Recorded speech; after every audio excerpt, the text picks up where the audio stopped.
Today I'm going to talk about 9 strategic tips to use in your job hunt to be more efficient. Number 1 is to write a wish list of all of the things you want out of your next job. So you can be as broad as you want or as specific as you want. You can think about what kind of salary you might want, if you want to work from home or if you want to be from the office, any specific benefits, health benefits, or childcare benefits. Just understand though that you're not going to get everything off this wish list, but it's a good list for you to keep in the back of your mind when you're interviewing. Number 2 is to know how to tell your story to your audience, and you will have to tailor it depending on who you're talking to. Write an introduction to yourself and read it out loud to yourself or to a friend.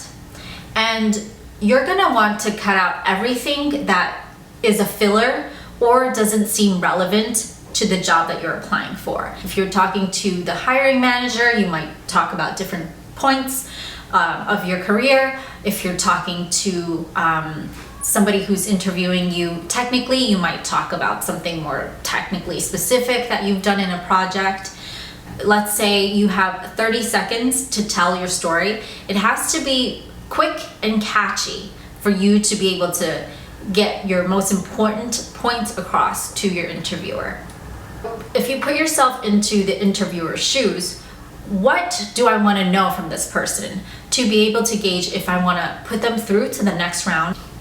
Number 3 is to keep track of the companies that you apply for on a spreadsheet. The basic things I would include in the spreadsheet is the date that you applied, the company name, the role, the job description, if you've reached out to anybody specific, their names and their email, and then like what the next steps are. Maybe if you want to follow up, if you haven't heard from them in, let's say, 3 to 5 days, you might want to follow up. And then later on, if you actually do get an interview, you'll be able to track that, and you'll have an email to send out a thank you letter to. Number 4 is to look up companies on Glassdoor to see how the company treats their employees, because there are employee reviews on the companies. Then you'll have a good idea whether that's a company that you want to work for. Glassdoor also allows you to look up the company's salaries, so you can filter by the location as well as the job title, and you might be able to see the general salary of what that role might be. And I believe sometimes you can also filter by the years of experience as well. So that gives you a better idea of when you get to the point of negotiating, and just a general idea of what the range it is that you could be getting. Number 5 is to ask as many questions upfront as possible. You want to get as much information as possible, whether it's how many rounds of interviews you're going to do, how many people you're going to talk to, what the salary range looks like. I ask a lot of questions up front because I want to know if that's the company I want to continue to do 2, 3, 4, 5, 6 rounds of interviews with. And if that company is unable or unwilling to answer any of these like super basic questions, I just move on to the next one. If you're doing a technical interview, which is expected, I would ask what type of interview it might be. So if it's an algorithm, if it's a system design, or anything like that, so that you can better prepare yourself.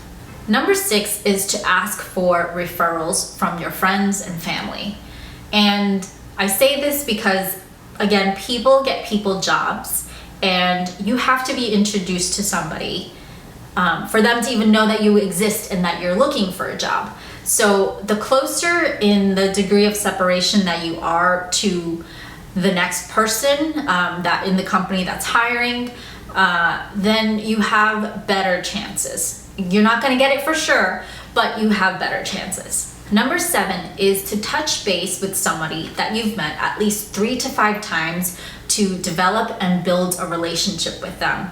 And it seems a little bit contrived, but I think you have to try and find creative ways and opportunities to maybe strike up a conversation, or maybe something made you think of this person that you are reaching out to.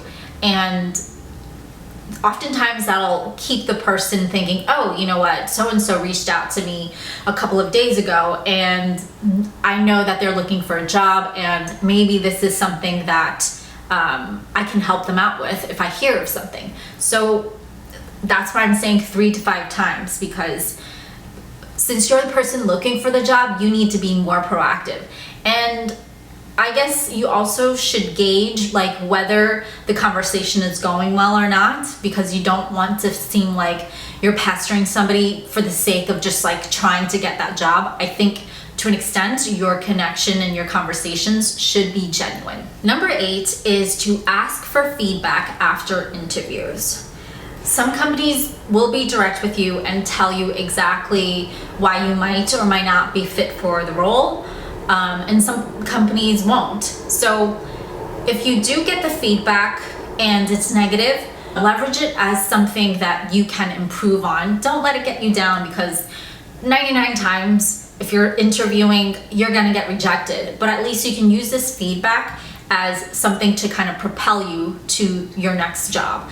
Maybe it's a skill that you need to improve on. Maybe you're just not the right fit for that company at the time, and it really has nothing to do with you.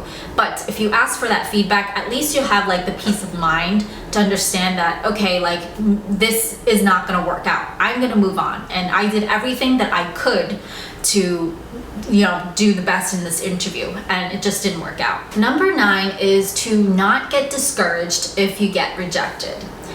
Rejection is going to be a very normal part of the job hunting process, and hopefully with each interview and with each iteration, you're gonna get better at telling your story, learning how to omit the stuff that's not necessary. You're gonna improve on your technical skills because you're going through so many technical interviews. You're gonna just get closer and closer to where you need to be. And then you're gonna be able to gauge which company is right for you and which company is just wasting your time.